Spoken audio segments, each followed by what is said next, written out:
بنای خۆی گەورە من فەریدون فاتیحم تەمەنم 35 ساڵە پیشەمەندازیاری مەدەنیم هەروە لەگەڵەوەشە لە سروشتا خواردن دروست دەکەم پێیجی گەورەم هەیە و ڕۆژانە چەند متمانەوە خواردن بۆ خەڵکێک دروست دەکەم.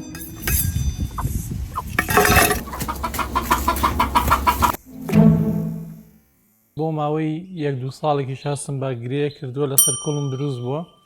هەرچەندە کەوژباری خوای گەورەی ئینشەڵڵا چارەسەری هەرە بێت. سەرەتا سەردانی دکتۆرێکی بەڕێزم کرد چەند فەحسێکی بۆ نووسیم دوای بۆ دڵنیابوونەوەی تاو لە ئەو نەخۆشنی کە هەمە سەردانی بەڕێز دکتۆر یادگارم کرد پێشنیاری بۆ کردم کە سەردانی تیمی نەشتەرگەری سەرومەل لە خەسانی سمارت بکەم کە بە سەرپەرشتی دکتۆر عەبدولواحید دەکرێت. پاشەوەی کە سەردانی تیمەکەم کرد بڕیارەندا بۆی کە بمخەنە لیژنەی پزیشکیەوە بۆی کە بە مەجموعەی دکتۆر کۆ بڕیار لەسەر بدەن کە چ چارەسەر بۆ نەخۆشنەکەم بکەن.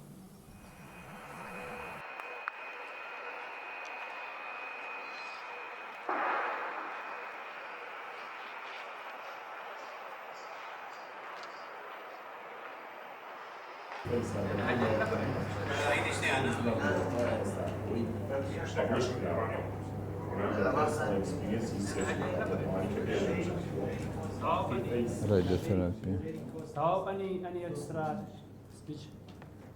خلاص ما up to you ما مرة بس next version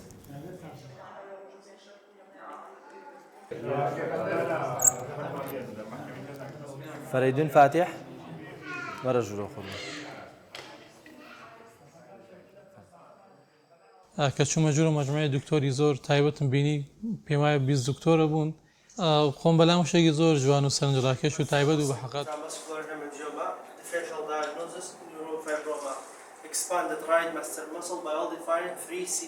کە چوومە ژوور و هەمویان لەسەر نەخۆشنەکە قسەیان نەکرد بوو یەکەم جار و کە شتێک وا بینم بە حەقەت دووە زۆریشم بەلاوە یان دڵخۆشکەر و بووم و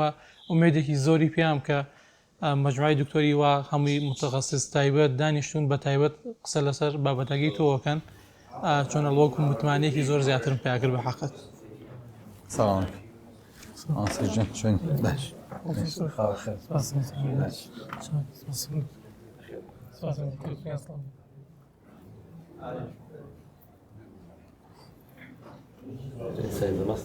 بەڵێ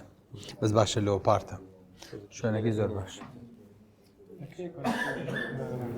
تقریبا 2 ساڵێک بەڵێ خۆم بەلام شتێکی زۆر جوان و سەرنجڕاکێش و تایبەت و بە حەقەت ینی زۆر بەلام دڵخۆش کرد بوو.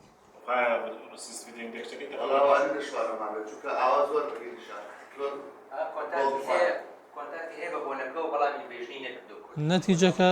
بە کۆی دەنگی دکتۆر بەڕێزەکان وتیان کە بێت ئینشەڵا سبەینی عەمەلیاتت بۆ بکرێ و ئینشەڵا دەریکێنێ دەرۆگیرەکە.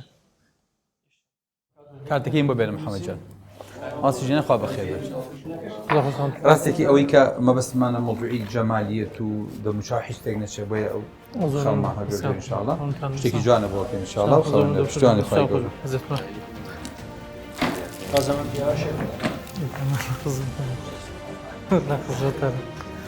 دەستان خۆش بیا حەزت چاوەکەم محتەرەم بزن.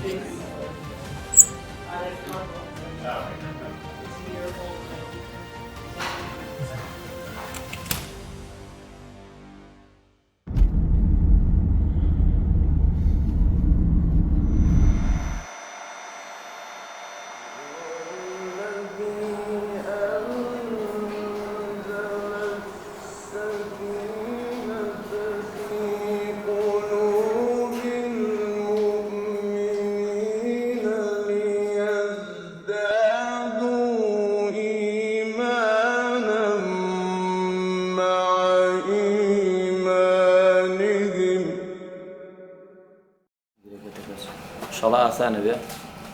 ئەمەلیاتێکی گەورەیە گرێکە لەناو ماسکەیەکە لەسەر دەماری حەوتەمە ئەمەلیاتی لەوە خۆسریشمان کردەوە ئینشەڵڵا سەرکەوتووە بێ و زەرریش پێ ناکات. پێش بەخوای ئینشەڵڵا ئینشەڵڵا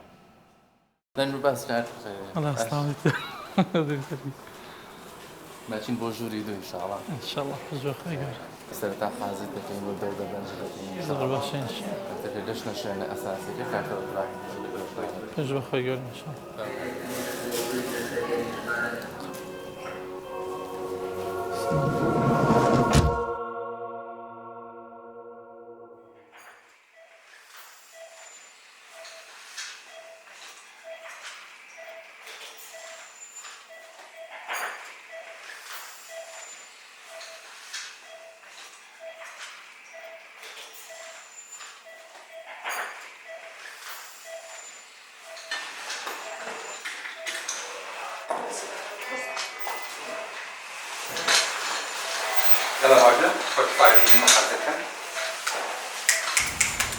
پێغمبەریان صلی الله علیه و سلم فەرمێت ئەگەر ئینسانی مسلمان خوای گەورە مصیبەتێک بەڵایە نەخۆشیە شتێکی بەسەرایەنە و سەبری لەسەرگرەوە چاکی بۆ نووسێت هەروە ئەگەر خوای گەورە شتێکی پێ ببەخشێت و شکرانە و ژێری خوای گەورە بێت دووارە هەر خوای گەورە خێر و چاکی بۆ نووسێت.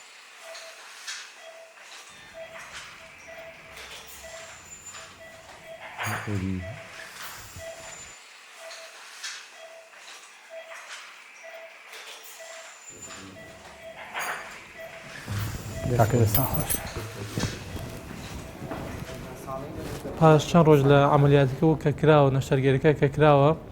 شکرانە و ژێری خوای گەورەم کە زۆر بە جوانی بە ڕێکوپێکی کراوە و لە دوای چەند ڕۆژ تەنام تۆزە ئاوسانی ماوە ئینشەڵا ئەویش باشە بێت. زۆر سپاسی تیمی نەشتەرگەری سەرومەل دەکەم لە سمارت کە بەڕاستی زۆر ماندوون پێم عزیەتیان کێشا و سپاس بخۆە نەتیجەکەی خۆم زۆر لێ رازم ئینشەڵا لە سەرەتا باشترەوە سپاس بۆ خوای گەورە بەس گەل لەم تۆزە ئاوسانی هیچ نەما و ئینشەڵا ئەویش باشە بێت.